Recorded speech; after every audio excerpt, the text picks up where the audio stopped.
You ever look at someone who's achieved something absolutely huge and think, how did they do it?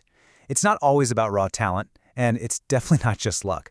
We're going to talk about a concept today that might completely change how you look at challenges. It's called the persistence test. So let's start with a number that's, well, it's pretty tough to swallow. 99%. That's roughly the failure rate for our biggest, most important long-term goals. Yeah, just let that sink in for a second. Almost everyone who starts out on a path to do something truly great just stops. It's a staggering number. So the real question is, why? And this is where things get really interesting. What if that 99% failure rate isn't about people not being talented enough or smart enough or even hardworking enough? What if the real reason is that they're failing a test they don't even know they're taking? Right, so if we're all taking this secret test, the only way to pass is to first see what the questions are. We've got to pull back the curtain and really understand this hidden persistence test. So what is it really?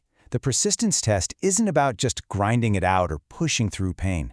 It's not a physical test, it's a psychological exam. And it's given by what we can call a hidden guide, which is really just a metaphor for how incredibly hard any worthwhile goal is. The whole point of the test is to filter out everyone except those with the mental toughness to keep going when things feel confusing, frustrating, and just plain stuck. This quote really nails it. That hidden guide isn't interested in your muscles or how many hours you can work. It's testing something much deeper. It's testing that quiet, steady belief you have in yourself when the progress stops and the finish line is nowhere in sight. Okay, so now for the tough part. If this whole thing is a test, we have to look at why so many of us are failing it.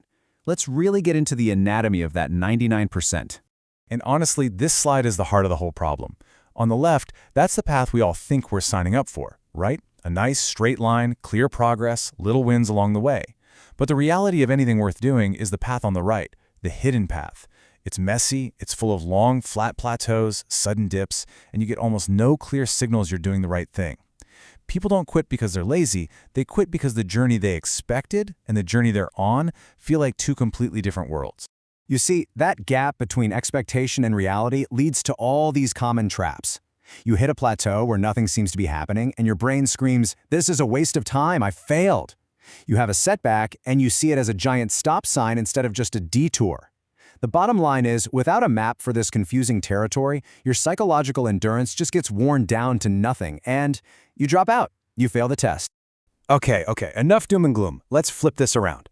Let's talk about how you win. How do you join that 1% who actually pass this thing? Well, the secret is all about learning to master that messy, hidden path. So here's a 4-step game plan. First, you have to reframe the challenge. The hard part isn't getting in the way of your goal. The hard part is the way. That difficulty is the test. Second, you have to learn to read the path. This one's huge. You've got to know the difference between a plateau where you're quietly building strength and a genuine dead end where you need to pivot. Third, you master the plateau. This is it. This is where everyone else quits, but it's where the real work happens. It feels like nothing is changing, but under the surface, you're forging the skills for your next breakthrough. And finally, you have to trust the process. You have to develop this deep conviction that your daily efforts are adding up, even when there is zero outside evidence to prove it. And really, it all comes down to this one simple shift in thinking.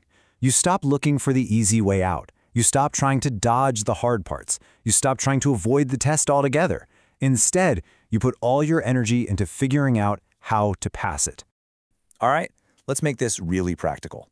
This isn't some abstract theory. You can take this framework and apply it directly to whatever you're trying to achieve in your own life right now. Think for a second about the biggest challenge you're facing. That project, that goal, that thing that just feels impossible, that wall you keep running into. What if you just saw it differently? What if that feeling of being stuck isn't a sign you're on the wrong track? What if it's the clearest sign possible that you're being tested? That frustration isn't blocking your path.